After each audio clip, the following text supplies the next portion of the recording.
Segunda meditación, entendiendo la Eucaristía. Dios te salve María, llena eres de gracia, el Señor es contigo. Bendita tú eres entre todas las mujeres y bendito es el fruto de tu vientre Jesús. Santa María, Madre de Dios, ruega por nosotros pecadores, ahora y en la hora de nuestra muerte. Amén. La comunión digna. Nos dice el Catecismo de la Iglesia Católica: quien tiene conciencia de estar en pecado grave debe recibir el sacramento de la reconciliación antes de acercarse a comulgar. Y el Señor nos dirige una invitación urgente a recibirle en el sacramento de la Eucaristía. Nos dice: en verdad les digo, si no comen la carne del Hijo del Hombre y no beben su sangre, no tendréis vida en vosotros, dice el versículo 53 del capítulo 6 del Evangelio de San Juan. Para responder a esta invitación debemos prepararnos para este momento tan grande y tan santo. San Pablo nos exhorta a un examen de conciencia. Dice San Pablo: quien come el pan y bebe el cáliz del Señor indignamente será reo del cuerpo y la sangre del Señor. Por tanto, examínense pues cada cual y coma entonces del pan y beba del cáliz. Pues quien come y bebe sin discernir el cuerpo, come y bebe su propio castigo. Quien tiene conciencia de estar en pecado grave debe recibir el sacramento de la reconciliación antes de acercarse a comulgar, refiere el Catecismo de la Iglesia Católica en el numeral 1384-1385. ¿Quién no puede comulgar? El que falta a misa los domingos o fiestas de guardar, dice el Catecismo de la Iglesia Católica y el derecho canónico. Si falta por descuido, por indiferencia o por apatía. El que falta, por supuesto, por enfermedad, no tiene ese problema. No puede comulgar quien está divorciado y vuelto a casar. No puede comulgar quien no se confiesa y no comulga al menos una vez al año, como dice el mandamiento de la Iglesia. No puede comulgar el que mira pornografía o asiste a espectáculos inmorales. No consentirá pensamientos ni deseos impuros. El que se emborracha, etcétera. Hemos puesto algunos obstáculos, algunos óbices que se ponen al alma que obstaculizan la gracia del sacramento. Si tienen dudas, acudan al confesor.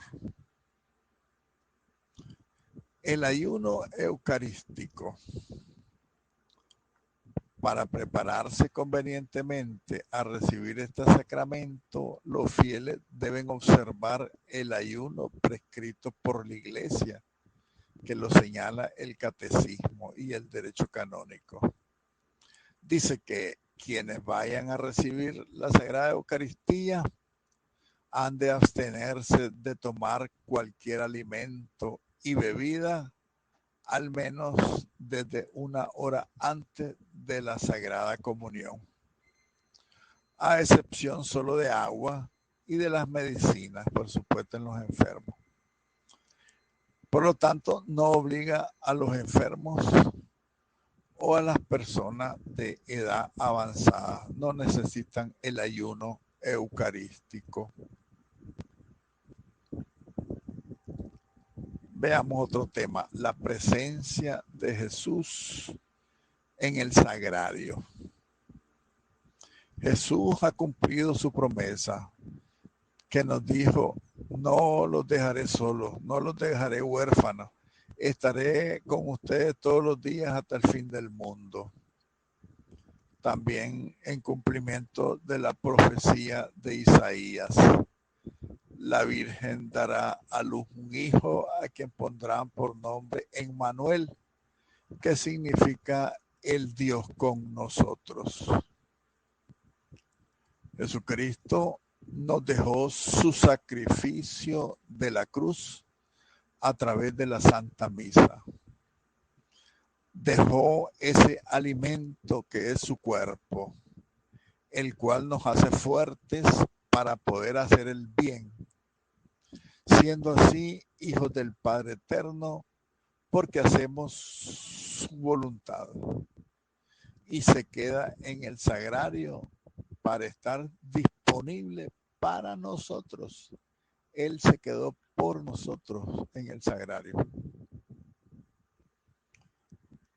Una gran pregunta: ¿qué hace Jesús en el silencio del sagrario? Adora a su divino Padre, intercede por nosotros, suple con su amor el desamor de los hombres y mujeres que preferimos nuestro camino carnal, nuestros gustos que llevamos que llenarnos de sabiduría, ¿verdad?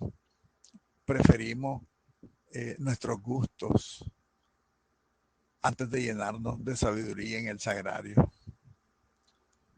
antes de llenarnos de su amor y de su felicidad que solo Dios puede darnos, que solo Dios es capaz de llenar las grandes aspiraciones del corazón humano, los grandes deseos del ser humano de felicidad, de paz, de sabiduría, de amor, de felicidad.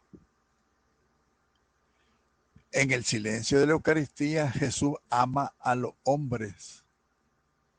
Lo ama con un amor que es compasión para todas nuestras penas, es misericordia para todos nuestros pecados, es ternura para todas nuestras pobres manifestaciones de amor. Así pues, a imitación suya, cuando estamos frente al sagrario, unámonos a sus adoraciones para adorar en espíritu y en verdad al Divino Padre.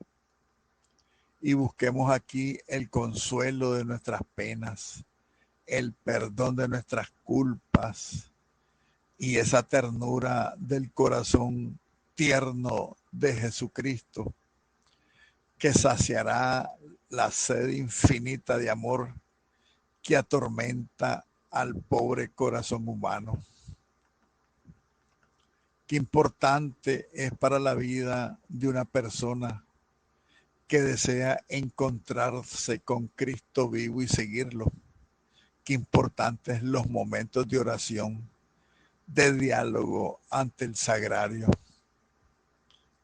Ese es uno de los grandes secretos que nos revela el Papa San Juan Pablo II. Esos sus grandes momentos junto al sagrario a lo largo de su jornada. Durante sus viajes pasaba horas enteras, de noche, por la madrugada, al amanecer, al anochecer, junto al sagrario. La oración silenciosa en el sagrario prolongará en el corazón y en la vida del cristiano la oración suscitada en la misa. Interceder por el mundo, meditar el misterio de Cristo, la acción de gracia por los dones de Dios. Qué insensato el mundo, ¿verdad? Decía San Agustín. Desdichados, ¿a qué van a parar para satisfacer su corazón?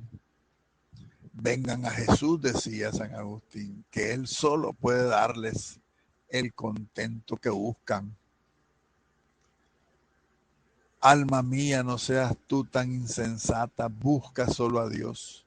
Busca el bien en el que están todos los bienes, como dice el mismo santo. Y si quieres hallarle presto, a mano, aquí le tienes tan cerca de ti. Dile lo que deseas, porque Él está en el sagrario para oírte, para consolarte, decía San Alfonso María de Ligorio. Seguía diciendo San Alfonso María de Ligorio: pasan muchos cristianos grandes fatigas y se exponen a innumerables peligros por visitar los lugares de Tierra Santa en que nuestro amabilísimo Salvador nació, padeció y murió. No necesitamos nosotros emprender ese viaje tan lejos, ni exponernos a tantos riesgos, porque cerca de nosotros tenemos al mismo Señor que habita en la iglesia, a pocos pasos de nuestras casas. Y si los peregrinos se tienen por venturosos, como decía San Paulino, si logran traer de aquellos lugares un poco de tierra, del pesebre o del sepulcro, una ramita de olivo, ¿con qué fervor deberíamos ir nosotros a visitarle al Santísimo Sacramento?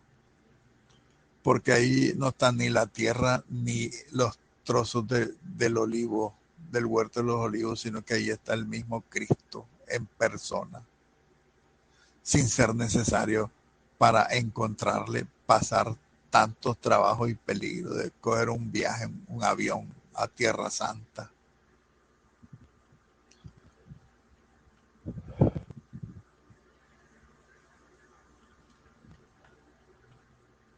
El encuentro con Cristo vivo en la Eucaristía. Para el encuentro vivo con Cristo en la Eucaristía, el sagrario, que es como la clínica del alma, donde el médico es Jesucristo, Hijo de Dios, donde se puede obtener una infalible y eterna experiencia. Él reside en el sagrario, tan cerca de nosotros como en cualquier oficina, donde su poder es ilimitado, donde su especialidad es lo imposible, donde su instrumento es el poder y las enfermedades que sana son todas. El precio del tratamiento de esa clínica del alma es la fe. El dinero no vale la fe. La garantía es absoluta y las horas de consulta son 24/7.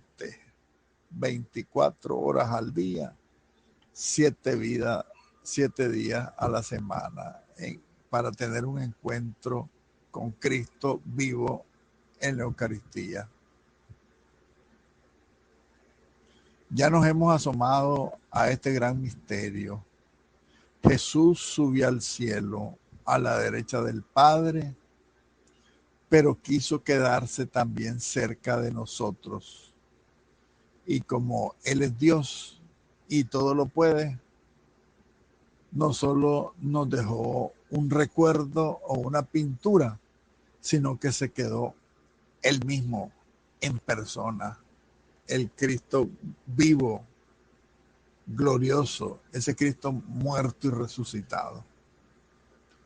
Encontrémonos con Cristo vivo en la Eucaristía, como le dice uno de los discípulos a su compañero: ven y lo verás.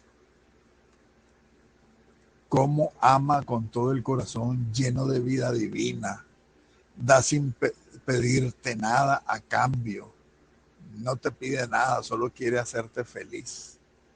darle sentido a tu vida, al dolor, a la muerte, darle sentido con su presencia dentro de ti. Te hace fuerte para que recorras el camino que nos manda, que es el mejor de los caminos.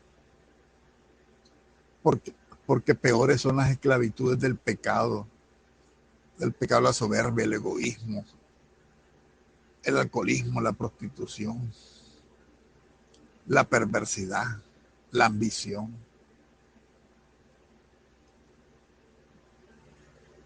También para librarnos de las personas que somos débiles, que no podemos proponernos nada y que no nos sale nada, porque somos esclavos de la opinión que tengan sobre nosotros. Entonces, Él quiere hacernos fuertes para recorrer esos caminos. Encontrémonos con Cristo vivo en la Eucaristía. Ven y lo verás. Te van a pedir por tu bien que dejes aquello que te daña y adquiera esos valores tan propios de los hijos de Dios y que es lo que nos hace felices en la tierra y en el camino hacia la vida eterna. Encontrémonos con Cristo vivo en la Eucaristía. Ven y lo verás. Cuando te acerques, habla con Él, abrázale y ábrele tu corazón. Ten confidencias con Él. Él te entiende, te escucha, te dará paz y pondrá en tu cabeza algo que pueda ser la solución a lo que tú le planteas, a lo que sufres. No basta rezar, repetir oraciones. Ve a buscarle y platica con el mejor amigo que has podido soñar. Medita sus enseñanzas, reflexiona sobre su vida. Encontrémonos con Cristo vivo en la Eucaristía. Ven y lo verás. Meditemos ahora Cristo alimento. Las palabras de Jesús, tomad y comed, corresponden a la aspiración más profunda del corazón humano. El corazón necesitado de satisfacer las múltiples formas de hambre que marcan la peregrinación terrena. Hambre de alimento, de bienes esenciales para vivir. Hambre de justicia y de libertad. Hambre de amor y de esperanza. En el pan y el vino, Dios da al hombre no solo el alimento que lo nutre, sino también el sacramento que lo renueva, para que nunca le falte ese apoyo del cuerpo y del espíritu. La oración que dirigimos al Padre Celestial, danos hoy nuestro pan de cada día. De hecho, encuentra respuesta completa en la palabra divina y en la Eucaristía. También a nosotros hoy, como a la gente que pedía a Jesús, Señor, danos siempre de este pan. Él nos responde, yo soy el pan de vida.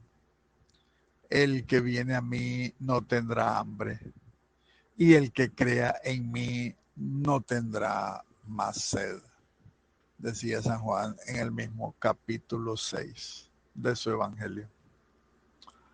Alimentarse de Cristo en el santo altar es reconocer que su carne inmolada por nosotros es alimento que nos fortalece. Experimentando la verdad de su promesa. Vengan a mí todos los que están fatigados y sobrecargados y yo les daré descanso. Lo dice el Evangelio de San Mateo capítulo 11. La fuerza del pan y del vino consagrado invita, por lo tanto, a volver con perseverancia a comer y beber en el convite eucarístico, para recuperar la energía de progresar en el camino hacia la comunión definitiva con Dios, hacia la salvación eterna. La fe alimentada por el pan de vida y por el cáliz de la salvación no se cansa de repetir que Jesús es la verdadera respuesta que pone fin a nuestra búsqueda. Es el sentido de la vida y de su futuro. El que come mi carne y bebe mi sangre tiene vida eterna y yo lo resucitaré el último día. El que come de este pan vivirá para siempre.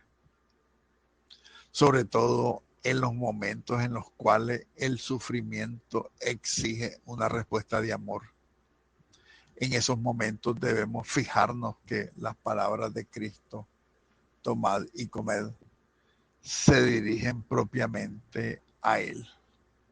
El pan eucarístico es la fuerza de los débiles, el apoyo de los enfermos, el bálsamo que sana las heridas, es el viático del que deja este mundo, es el vigor de los fieles que trabajan, esos que trabajan en ambientes y circunstancias en las cuales es la única posibilidad de proclamar el Evangelio, dando testimonio de Jesucristo, camino, verdad y vida.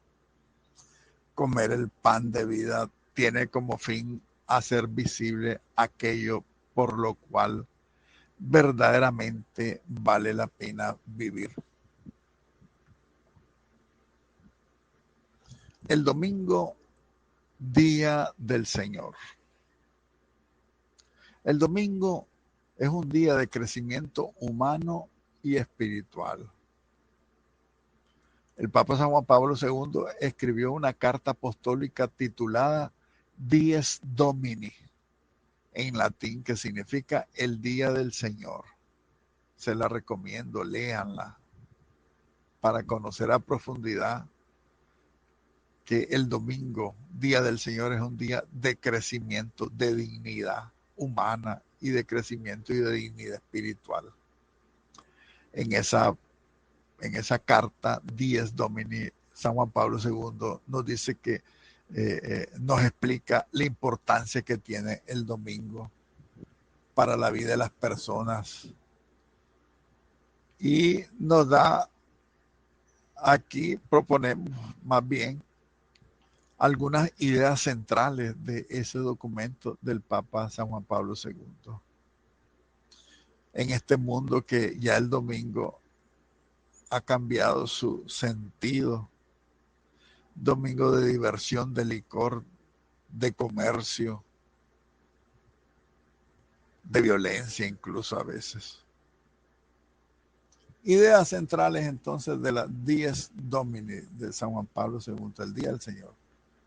Dice el Papa, el fin de semana es un tiempo de reposo, pero nos pide que no confundamos el domingo, que debe ser una verdadera santificación del día del Señor, con el mero descanso o diversión. No lo confundamos con el mero descanso o con la diversión. Hoy por hoy, ante la diversidad de situaciones socioeconómicas y culturales, parece más necesario que nunca recuperar las motivaciones doctrinales profundas que son la base del precepto eclesial del descanso dominical, para que todos los fieles vean muy claro el valor irrenunciable del domingo en la vida cristiana. Muchos hemos renunciado al valor del domingo en nuestra vida cristiana. Este es un día que constituye el centro mismo de la vida cristiana. Si desde el principio del pontificado del Papa no se ha cansado en repetir, no tengáis miedo a abrir más todavía, a abrir de par en par las puertas a Cristo.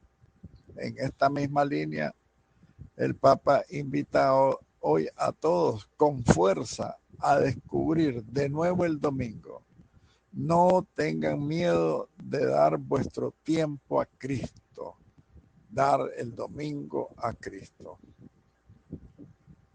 Cuenta el Papa el relato del Génesis, donde se dice que Dios descansó el séptimo día.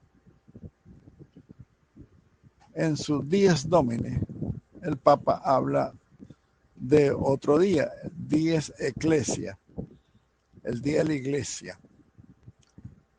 Se dedica la iglesia entonces en el domingo a la celebración eucarística, que es el centro del domingo. Entre las numerosas actividades que desarrolla una parroquia, ninguna es tan vital y formativa para la comunidad como la celebración dominical del Día del Señor y de su Eucaristía. No se debe olvidar por lo demás que la proclamación litúrgica de la palabra de Dios, sobre todo en el contexto de la asamblea eucarística, no es tanto un momento de meditación o de catequesis, sino que es el diálogo de Dios con su pueblo, en el cual son proclamadas las maravillas de la salvación y son propuestas siempre de nuevo las exigencias de la alianza. En la liturgia eucarística, el pueblo de Dios, por su parte, se siente llamado a responder a este diálogo de amor con la acción de gracias y la alabanza, pero verificando al mismo tiempo su fidelidad en el esfuerzo de una continua conversión personal. Papa Francisco habla de la conversión pastoral de toda la iglesia, consagrados y laicos. El aspecto comunitario del domingo se manifiesta especialmente en el carácter de banquete pascual que es propio de la Eucaristía dominical. Por eso la Iglesia recomienda a los fieles comulgar cuando participen de la Eucaristía. Por supuesto, con la condición de que estén en las debidas disposiciones, sin pecado mortal, esto quiere decir. Y si fueran conscientes de esos pecados graves, que hayan recibido el perdón de Dios mediante el sacramento de la reconciliación, según el espíritu de lo que San Pablo recuerda pues a la comunidad de Corintios: el que esté en pecado no comulgue, sino que reconcíliese primero, ¿verdad? Por lo tanto, es importante además que se tenga conciencia clara de la íntima vinculación que hay entre la comunión con Cristo y la comunión con los hermanos.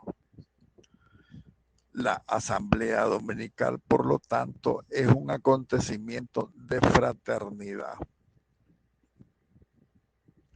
El precepto dominical. Fijémonos bien. Hoy, como en los tiempos heroicos del principio de la iglesia naciente, en tantas regiones del mundo se presentan situaciones difíciles para muchos que desean vivir con coherencia la propia fe. El ambiente es a veces declaradamente hostil y otras veces, y más a menudo, indiferente y reacio al mensaje del Evangelio.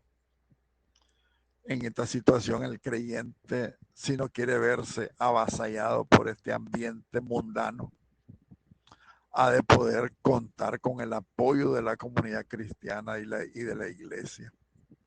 Por eso es necesario que se convenza de la importancia decisiva que para su vida de fe tiene que reunirse el domingo con los otros hermanos para celebrar la Pascua del Señor con el sacramento de la nueva alianza, sacramento eucarístico. A este respecto, dice el Papa, los pastores tienen el correspondiente deber de ofrecer a todos la posibilidad efectiva de cumplir el precepto dominical, celebrar la misa.